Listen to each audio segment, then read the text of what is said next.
అండి carrot curry ఇది.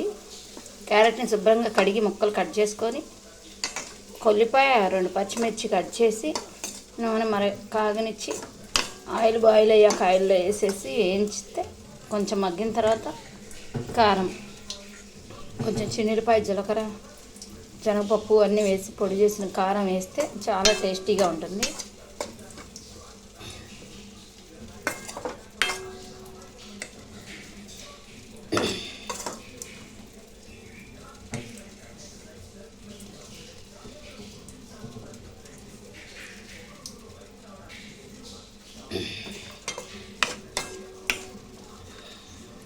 చిన్న సెగ మీద సిమ్లో పెట్టేసి